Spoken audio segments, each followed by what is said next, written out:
नमस्कार. आदरणीय पालक आणि विद्यार्थी मित्रांनो, महाराष्ट्र मेडिकल करिअर काउन्सिलिंग या यूट्यूब चॅनल तर्फे मी आपली मार्गदर्शक शमी महाडेश्वर आपल्या सर्वांचे मनापासून स्वागत करते. आपल्या समाजात सैनिक, शेतकरी, शिक्षक, डॉक्टर इत्यादी प्रोफेशन नोबेल मानली जातात. शेतकरी आपल्याला अन्न देतो, सैनिक देशाचे रक्षण करतो, शिक्षक एक नवीन पिढी घडवतो आणि डॉक्टर माणसाचं आयुष्य वाचवतो. म्हणूनच डॉक्टरला अनेकदा देवाची उपमा दिली जाते, कारण देवावर श्रद्धा ठेवली जाते, पण डॉक्टरवर आपलं आयुष्य सोपवलं जातं. त्यामुळे डॉक्टर होणं म्हणजे केवळ पैसा आणि प्रतिष्ठा मिळवणं नसून ती समाजाशी बांधिलकी स्वीकारणं आहे. नीटचा निकाल लागल्यानंतर जवळजवळ प्रत्येक घरात एकच प्रश्न घुमतो, MBBS मिळालं नाही तर काय? BAMS, BHMS, BDS किंवा BPT हे पर्याय खरोखरच कमी दर्जाचे आहेत का? आजच्या व्हिडिओमध्ये आपण हाच प्रश्न खोलात जाऊन समजून घेणार आहोत. यापैकी कोणता कोर्स श्रेष्ठ आहे?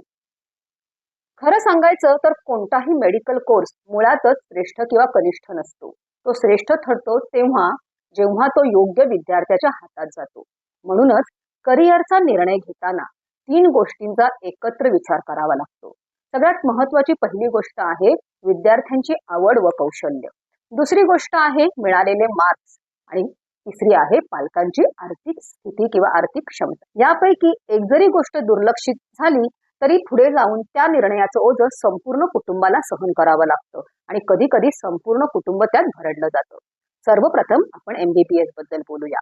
MBBS हे आजही मॉडर्न मेडिसिन मधील सर्वोच्च आणि अपरिहार्य क्षेत्र आहे. Emergency care, surgery, ICU, trauma management या सगळ्या ठिकाणी MBBS डॉक्टरशिवाय पर्याय नाही. समाजातील प्रतिष्ठा, सरकारी व खाजगी नोकरीच्या संधी आणि आंतरराष्ट्रीय करिअरचे दरवाजे हे याचे मोठे फायदे आहेत. मात्र याचं वास्तव असं आहे की आज फक्त MBBS करून थांबणं कठीण होत चाललंय. MD किंवा MS सारखं स्पेशलायझेशन केल्याशिवाय मोठी प्रगती करणे अवघड आहे. त्यामुळे MBBS हे क्षेत्र त्या विद्यार्थ्यांसाठी योग्य आहे ज्यांच्याकडे दीर्घ अभ्यासाची तयारी, मानसिक ताण सहन करण्याची क्षमता आणि सतत स्पर्धेत टिकून राहण्याची जिद्द आहे. आता आपण BAMS कडे बोलूया. आयुर्वेद हा भारताचा प्राचीन वारसा असून आजच्या काळात तो नव्या ताकदीने पुढे येत आहे. आयुष मंत्रालयांच्या धोरणामुळे BAMS डॉक्टरांना पंचकर्म, वेलनेस सेंटर, काही शस्त्रक्रिया किंवा हॉस्पिटल प्रॅक्टिसच्या संधी उपलब्ध झाल्या आहेत.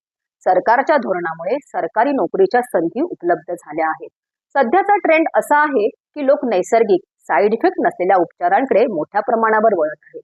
मात्र BAMS मध्ये यशस्वी व्हायचं असेल तर शुद्ध आयुर्वेद शास्त्रावर विश्वास, संयम आणि सातत्य आवश्यक आहे. शॉर्टकट किंवा फक्त ॲलोपॅथीवर अवलंबून राहिल्यास या क्षेत्राची खरी ताकद वापरता येत नाही. तुम्हाला या क्षेत्रात काहीतरी विशेष संशोधन करायचे असेल तर या क्षेत्रासारखे दुसरे क्षेत्र नाही. BHMS म्हणजे होमिओपॅथी. अनेकदा या क्षेत्राकडे कमी लेखून पाहिलं जातं, पण वास्तव वेगळं आहे.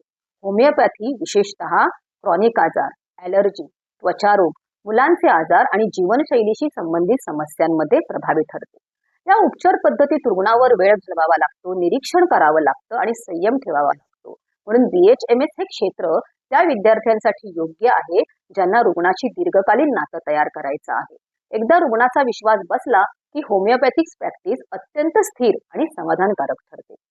BDS म्हणजेच डेंटल हे क्षेत्र पूर्णपणे कौशल्यावर आधारित आहे.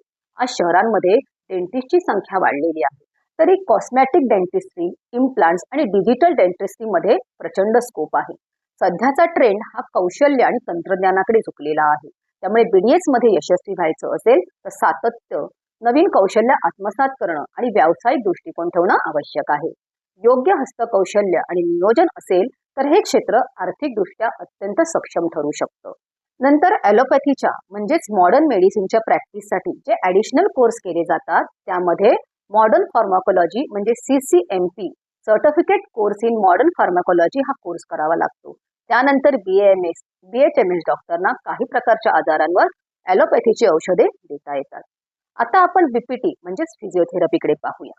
आजच्या जीवनशैलीत पाठदुखी, मानदुखी, स्पोर्ट्स इंजुरी, स्ट्रोक रिहॅबिलिटेशन आणि वृद्धांची काळजी या क्षेत्रांमध्ये फिजिओथेरपिस्टची गरज झपाट्याने वाढत आहे.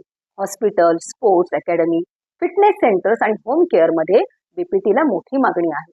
हे क्षेत्र त्या विद्यार्थ्यांसाठी योग्य आहे ज्यांना प्रत्यक्ष रुग्णासोबत काम करायला आवडतं, शारीरिक उपचारांमध्ये रस आहे आणि दीर्घकालीन रिहॅबिलिटेशन प्रोसेसमध्ये संयम ठेवता येतो. आता पुन्हा मूळ प्रश्नाकडे येऊया.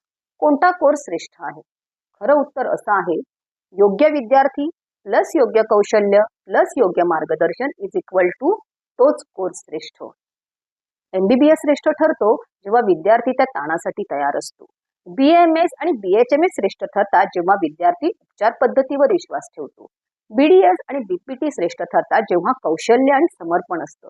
म्हणूनच पालकांनी आणि विद्यार्थ्यांनी एकत्र बसून भावनिक दबाव न घेता या सगळ्या गोष्टींचा समतोल राखून निर्णय घेणं आवश्यक आहे. यासाठी सविस्तर, प्रामाणिक आणि वास्तववादी काउन्सिलिंग अत्यंत गरजेचं आहे. आमच्या Maharashtra medical career counselling Virar येथे आम्ही नेमकं हेच करतो. आम्ही फक्त कट ऑफ सांगत नाही, तर विद्यार्थ्यांची आवड, त्यांचे मार्क्स, पालकांचं बजेट आणि भविष्यातील ट्रेंड यांचा विचार करून योग्य दिशा दाखवतो. कारण मार्क्स प्रवेश मिळवून देतात, पण योग्य मार्गदर्शन आयुष्य घडवतं. शेवटी एवढंच सांगू इच्छिते की डॉक्टर होणं म्हणजे केवळ डिग्री मिळवणं नाही, ते माणसांच्या आयुष्यात बदल घडवणं आहे. त्यामुळे निर्णय घ्या, पण समजून, विचारपूर्वक आणि योग्य मार्गदर्शनासह घ्या. वैयक्तिक आणि सविस्तर मार्गदर्शनासाठी खाली दिलेल्या नंबरवर संपर्क करा किंवा विरार ऑफिसला भेट द्या. नीट UG 2026च्या प्रत्येक अपडेटसाठी, फॉर्म फिलिंगच्या मार्गदर्शनासाठी आणि अशाच माहितीपूर्ण व्हिडिओसाठी आपल्या महाराष्ट्र मेडिकल करिअर काउन्सिलिंग चॅनलला आत्ताच सबस्क्राईब करा. आणि हो, अधिक सविस्तर माहितीसाठी डिस्क्रिप्शन बॉक्समध्ये दिलेल्या लिंकवर क्लिक करून आमच्या व्हॉट्सअप ग्रुपला नक्की जॉईन व्हा. लवकरच भेटूया पुढच्या व्हिडिओमध्ये. तोपर्यंत अभ्यास करत राहा. धन्यवाद.